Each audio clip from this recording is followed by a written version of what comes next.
all began when Pasadena was barely 17 years old. A railroad to the stars from Pasadena to Mount Wilson. The world's greatest mountain enterprise.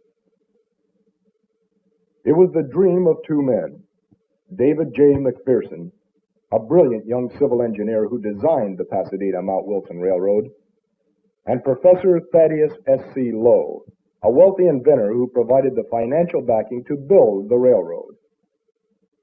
Incorporated June 2nd, 1891, the Pasadena-Mount Wilson Railroad was busy making plans.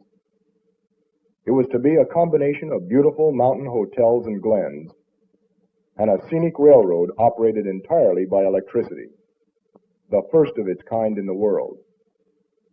Like all great enterprises, however, the railroad was not without setbacks.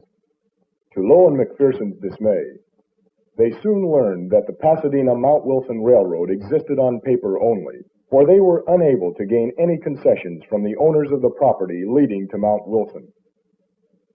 Undaunted, they conducted another survey. A close examination of McPherson's original map to Mount Wilson showed the right-of-way passing through a place called Rubio Canyon. 1,300 feet above Rubio Canyon lay Echo Mountain, which would provide a breathtaking setting for a mountain hotel. A new objective had been found, Echo Mountain, 3,500 feet above the sea. The first leg of the trip from Mountain Junction in Altadena to Rubio Canyon would be a standard electric trolley route. Rubio Canyon would provide a beautiful setting for a hotel and entertainment pavilion built between the walls of the canyon. From Rubio to Echo Mountain, passengers would be carried up the great incline by cable cars. Upon reaching the summit of Echo Mountain, 3,500 feet above sea level, guests would lodge at the spacious Echo Mountain House, which provided a magnificent view of Southern California.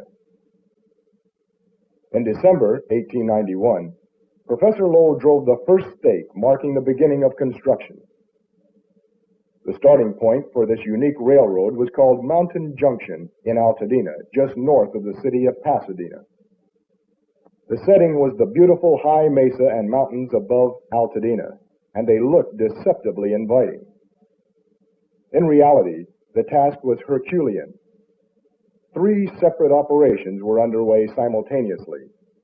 The roadbed to Rubio, including the hotel and pavilion, the Great Incline, and construction of the Echo Mountain House and the smaller chalet atop Echo Mountain.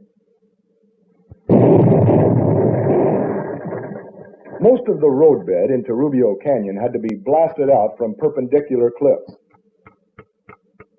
In several sections, rock drilling crews hung suspended by ropes down the face of the cliffs in order to obtain a foothold for the railway. At some points, poles for the trolley wires would have to be set in solid rock. Owing to the steep and difficult terrain, most of the grading and filling necessary was done by hand, a back-breaking task that was to take over a year to complete. During one of his many visits to the construction site, Lowe made a trip with friends to a mountain peak west of Mount Wilson. Upon learning that the summit had no other name than Oak Mountain, his friends promptly renamed it Mount Lowe in honor of the developer. After the roadbed was completed to the foot of the incline at Rubio Canyon, rails were laid and flatbed cars pulled by horses were now able to bring in larger quantities of supplies. Grading on the incline had been completed, and the men could now begin laying ties, starting at the base of the incline and working up. Before a track could be laid, however, a 40-foot chasm had to be bridged. The inventive McPherson was equal to the task, designing a 200-foot-long trestle with the upper portion of the bridge being 114 feet higher than the lower portion. It was appropriately named the McPherson Trestle. When permanent rails were in place, temporary rollers were installed and a rope let down from the top of Echo Mountain to the base of the incline some 3,000 feet away. It was securely attached to a 3,000-pound construction cable, which was then pulled to the top with the windlass powered by 8 horses. The cable may be seen in the lower left corner. It took over 2 hours to haul the cable to the top. With the construction cable in place, supplies were unloaded from flat cars at the base of the incline and hauled to the top of Echo Mountain in an endless procession of material for the city on the mountain. When the supplies crossed McPherson Trestle, they were traversing some of the most rugged terrain in the Sierra Madre mountain range. The small construction camp at Echo Mountain began to grow, moving from a tent kitchen operation to its first permanent building. Although it would not be ready for opening day, work was being rushed on Echo Mountain House, the larger of the two hotels on the mountain. It was the apple of Professor Lowe's eye, and he planned to make it the showplace of Southern California. The smaller hotel, the Chalet, was located on the eastern bluff overlooking Rubio Canyon and would definitely be ready for opening day. Perhaps the most poignant episode in the history of the Mount Lowe Railroad is that of Elmerian William Decker, the remarkable engineer from the Edison Company, who designed and supervised the installation of the electrical system of the mountain railroad. Decker, shown in front to the left of Professor Lowe, fought a lifelong losing battle with tuberculosis. He was so dedicated to the success of the electrical system for the railroad that nearly every day he was carried in a cot to the base of Rubio Canyon where he could supervise the installation of the electrical equipment. Decker's dedication to the railroad cost him his life, for he died at the age of 41, less than a month after the opening of the line. In the beginning, electrical power was supplied by a combination of generating stations at Altadena Junction, Rubio Canyon, and Echo Mountain.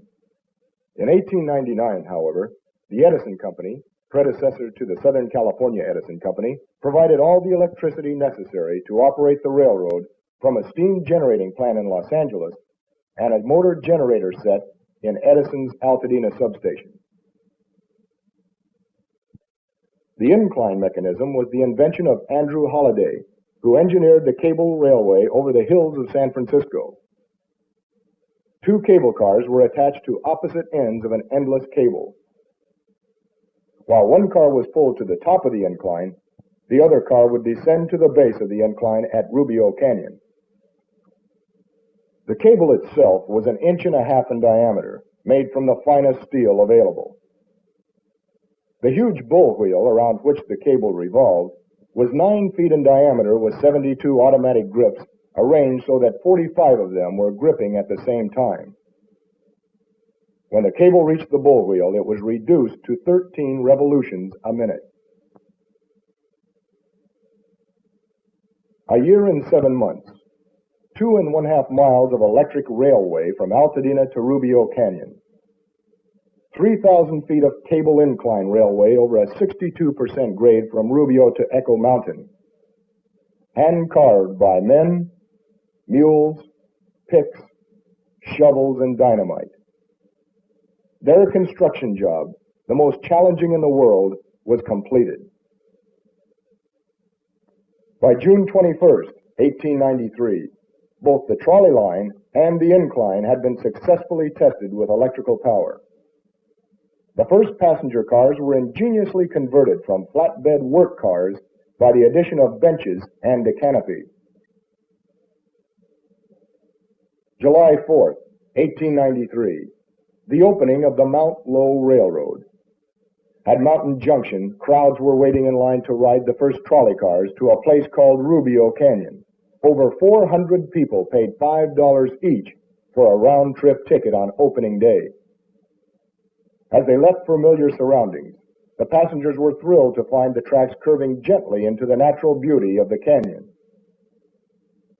Greater still was their delight to find a magnificent hotel and entertainment pavilion dropped, as if by magic, between the walls of Rubio Canyon. For most, it was a pine-scented fairyland. The dining room beneath the upper pavilion was some 35 feet by 110 feet in size. Guests could view the splendor of Rubio Canyon while enjoying fresh-grown fruits and flowers at each table. And though not many knew it, During the early history of California, this very spot was the hideout of the notorious bandit Vasquez. Trails, bridges, and stairs took visitors over and around sparkling streams, to fern glens and cameo pools. At night, 2,000 Japanese lanterns lit the area, turning streams, trees, and canyon walls into a dreamland of light and color. The upper pavilion boasted one of the finest and largest dance floors in Southern California and was the scene of many a gala weekend party. But now the moment everyone had been waiting for. Word had come down from the top of the incline. Hello, Romeo.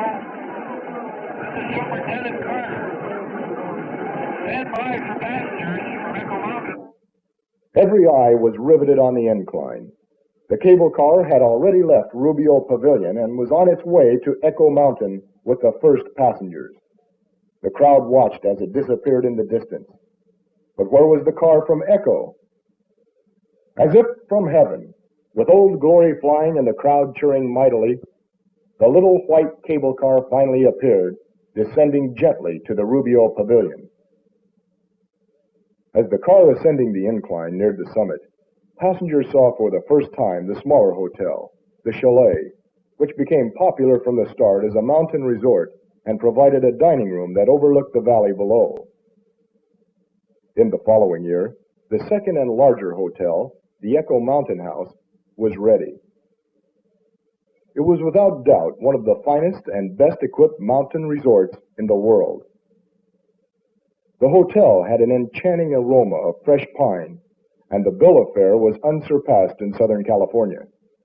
It was everything Lowe had hoped for, and included a delightful children's zoo. One of the most durable memories of Mount Lowe, for most Southern Californians, was the light that shone from Echo Mountain. The Great Searchlight had been one of the most popular attractions at the Chicago World's Fair, and later the San Francisco Fair.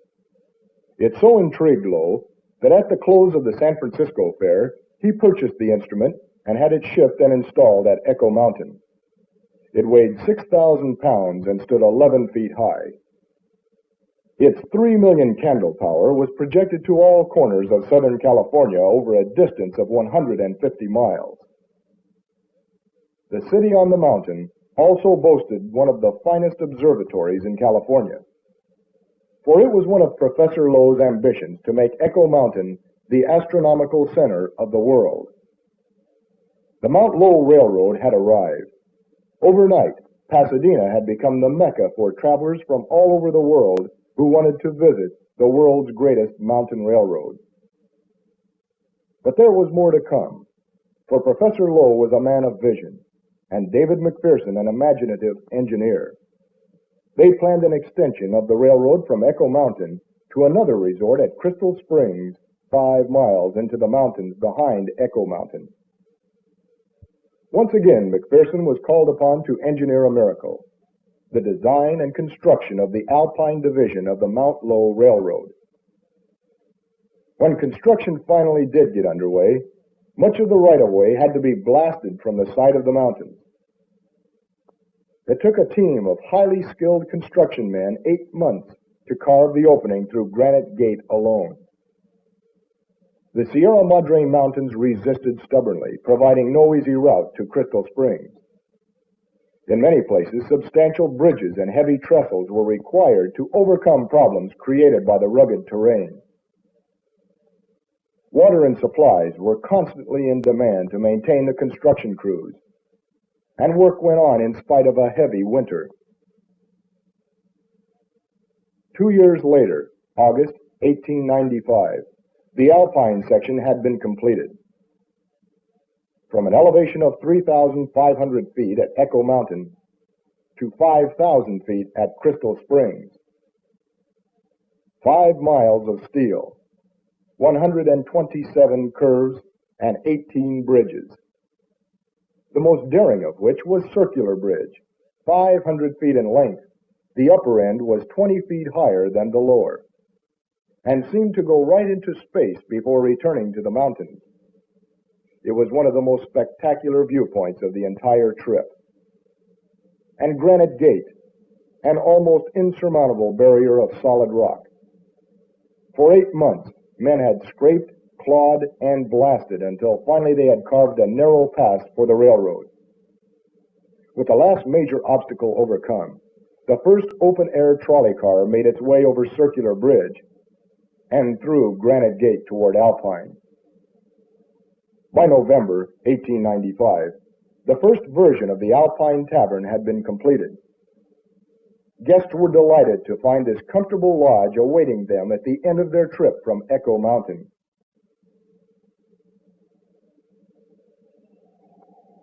Unfortunately, the financial depression of 1896 began to take its toll. Patronage declined, and before Professor Lowe could recover his huge investment, he lost control of his railroad. In the next few years, the railroad changed hands several times. Ironically, as if the mountains resented any owner but Professor Lowe, the first of several tragedies struck at Echo Mountain. In the pre-dawn hours of February 5th, 1900, fire burned the Echo Mountain House to the ground. On December 9th, 1905, a wind of hurricane velocity battered the summit of Echo Mountain for 24 hours. The chalet was completely demolished and started a fire that destroyed everything on the mountain with the exception of the observatory. By now, Pacific Electric owned the Mount Lowe Railroad, and significant improvements were begun immediately. The hotels at Echo Mountain were not rebuilt. Instead, a new powerhouse was erected at the top of the incline, and passengers were routed directly through to Alpine Tavern.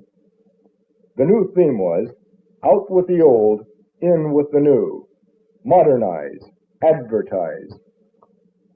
There was an extensive advertising campaign on billboards and in all the best magazines and newspapers. The world's greatest mountain trip, $2.50 round trip. From Pasadena, $2 round trip. All you needed was a ticket. Business improved immediately, and the big red cars began to bring people from every corner of Southern California.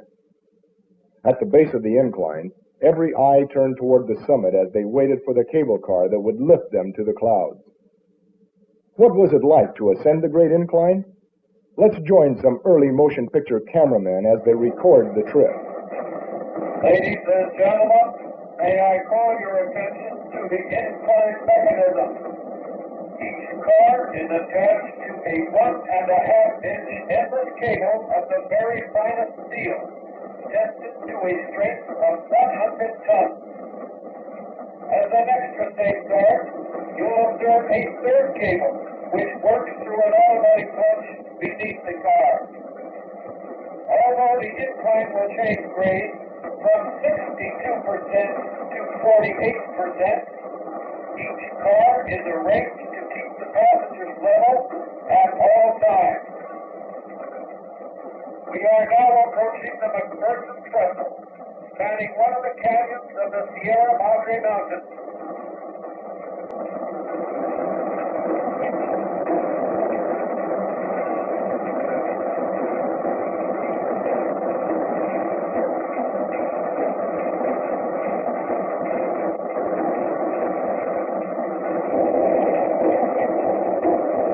Exactly halfway up, we will make a turnout to allow the down car to pass.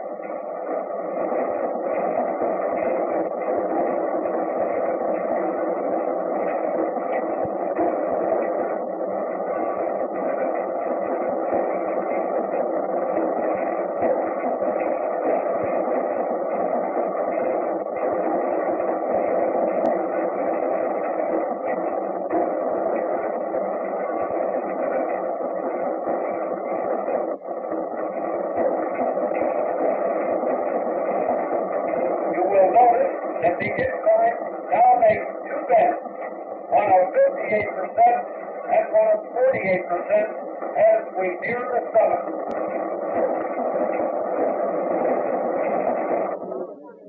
All right, folks. Hold very still now. This is your Mount Lowe souvenir photo. We'll probably never know how many thousands had a souvenir photo taken at the top of the incline. Maybe the old sign knows. Alpine Tavern, 5,000 feet above the sea. Mount Lowe, 6,100 feet. Echo Mountain, 3,500 feet above the sea. Not everyone took the trip lightly, however. All aboard for Alpine Tavern. All aboard, please.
The old Alpine Tavern underwent many improvements,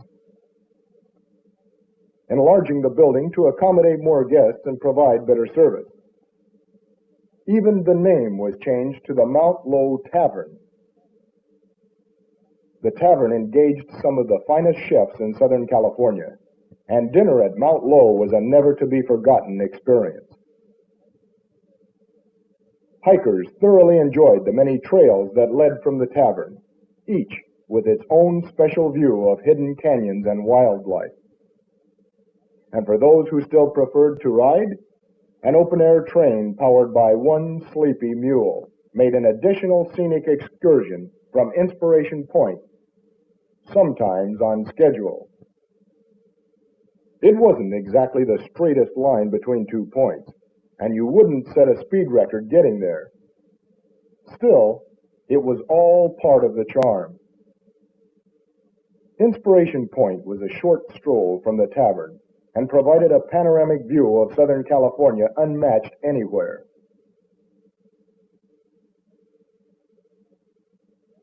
At night, it was a dazzling spectacle of lights from Pasadena to Catalina Island. The areas surrounding the tavern were dotted with additional accommodations, ranging from small overnight cabins to comfortable family-sized cabins and housekeeping bungalows fully equipped for extended vacations. Yep, everything was up to date at Mount Lowe, except for one thing. They still had to supply the outlying areas by pack train. It was time to bring in an automobile. The car could be carried to the summit of the incline, all right, but who had the nerve to drive it over the 5 miles of narrow mountain track to the tavern? The call went out. Find 2 daring and sober young men for a perilous mission. Oh, no! 2 men were finally found, and the breathtaking trip to the tavern was successfully completed with the delivery of a sparkling new 1915 Metz Roadster. Total purchase price, $475. And that's why they call these the good old days.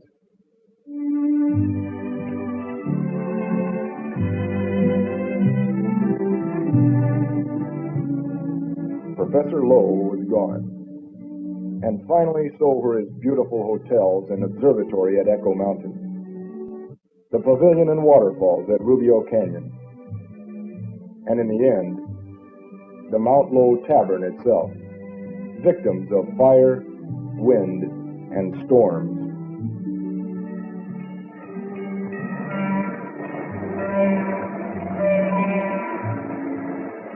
Gone, too, are the sounds of the big red cars that served Mount Lowe and all of Southern California. Victims of progress? The Great Incline, a shadow in the underbrush. The incline mechanism and bull wheel that once pulled the cable cars were located in the powerhouse at the top of the incline. Today, the giant wheel is the last surviving piece of the Mount Lowe Railroad, marking the spot where the powerhouse once stood. The old railroad lasted 45 years, from 1893 to the final run in 1938. It had helped make Pasadena famous over the face of the earth, and in its time had rightly been called the greatest mountain enterprise in existence. To Thaddeus Lowe and David McPherson, however, it was reward enough to know they had brought joy to countless thousands who made the unforgettable trip to Mount Lowe aboard their railroad. Is it really all gone?